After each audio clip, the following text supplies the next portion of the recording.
Our brother has been jailed for life, and the judge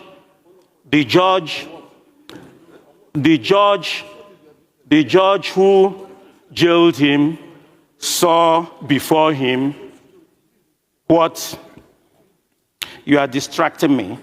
The judge who jailed him, or Motosho, saw things before him that made him to jail him for life.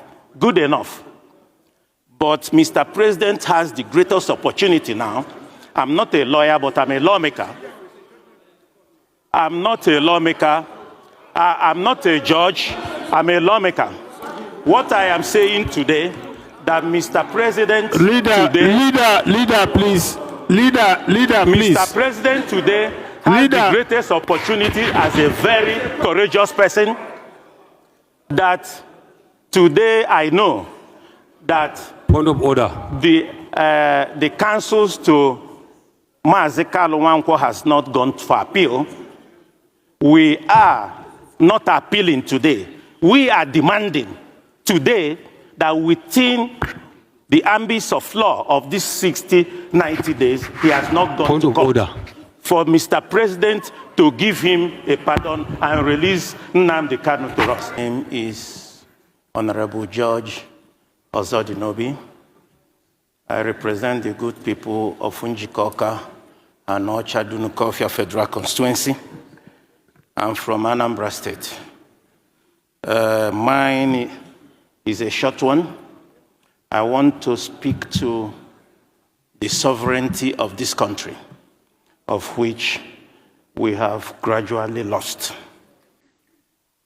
As a child, I can beat my chest today that I'll be one of the few here standing that saw war as a child. What is happening in Nigeria today, especially in the north? Nigeria is at war. We must call it that. We must wage what is happening in the north. Confront it as we are fighting war. I want to speak, Mr. Speaker, on Nigeria as a sovereign nation. The news of the capture of this and summary execution of Brigadier General M. Uba by Aswad really broke my mind. Back to where we stopped. If terrorism can move freely, terrorists can move freely like this, what is sovereign about Nigeria? Some people were shouting Nigeria is a sovereign nation. We don't need America. We don't need anyone. But Nigeria went to Congo. Nigeria went to Liberia through ECOMOG to help them out. We need help this time. Even if it's coming from Mali, from Chad, from Burkina Faso, we need help. Our children are being molested in the north. Our girls are being molested in the north. We were refugees during Nigerian Biafran War. As a child, I know how my parents suffered to keep me alive for that 3 years. But let us tell ourselves the truth. What kind of sovereignty allows terrorists to capture and kill a whole general like a common criminal?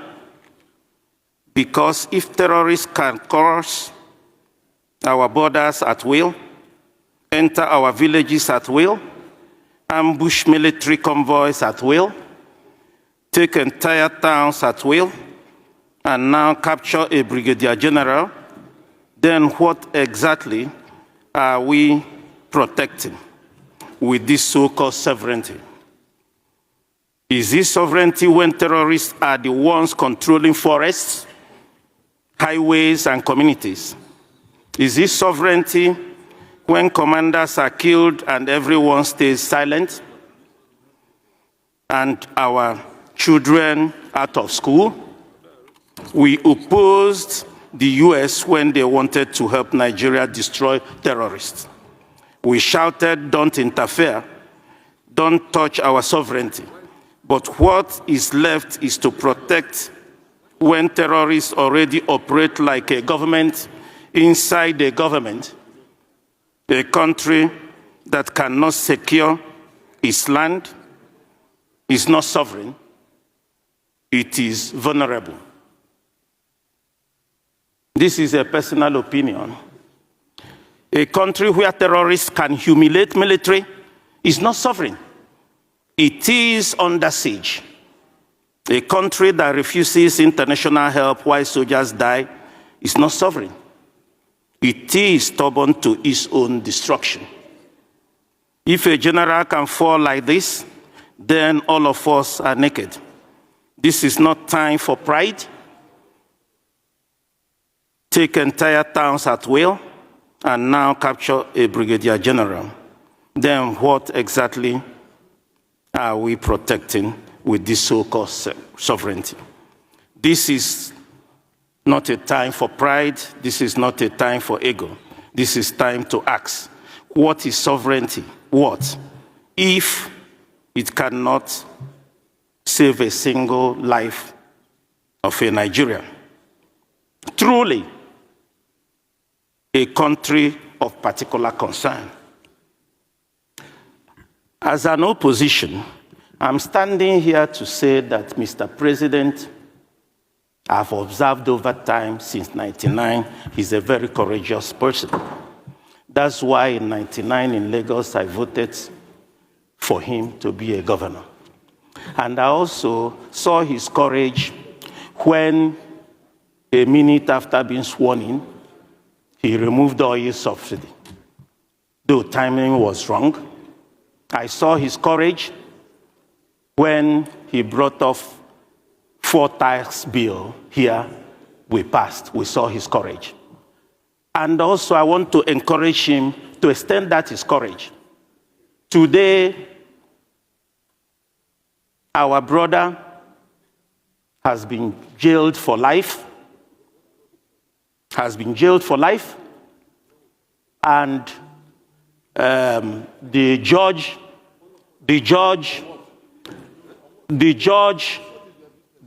who jailed him saw before him what you are distracting me. The judge who jailed him on Motosho saw things before him that made him to jail him for life. Good enough.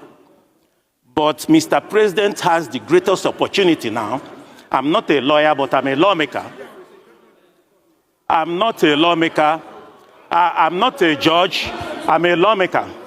What I am saying today, that Mr. President Leader, please.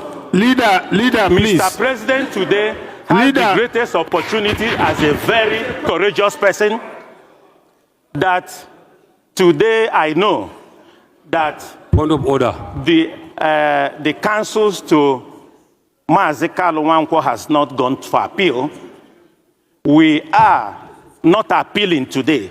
We are demanding today that within the ambits of law of these 60, 90 days, he has not gone to court. For Mr. President to give him a pardon and release Nnamdi Kanu to us. I rest my case. Okay, thank you, Karen. Thank you. Thank you. Please, can we call Jaji to take the floor? We have seen the children. Where are the kidnappers? We need to know. This crisis demands our urgent attention because children are used as deliberate targets. Schools that are once safe havens have become tragic targets. Heightened vulnerability for our women and children who face kidnapping, violence, exploitation, displacement, and psychological trauma. I represent Koshofe Federal Constituency, and I'm from Lagos State, the Center of Excellence. Mr. Speaker, my heart bleeds as I rise this morning with deep sense of responsibility for all Nigerians, and of course, especially our women and children.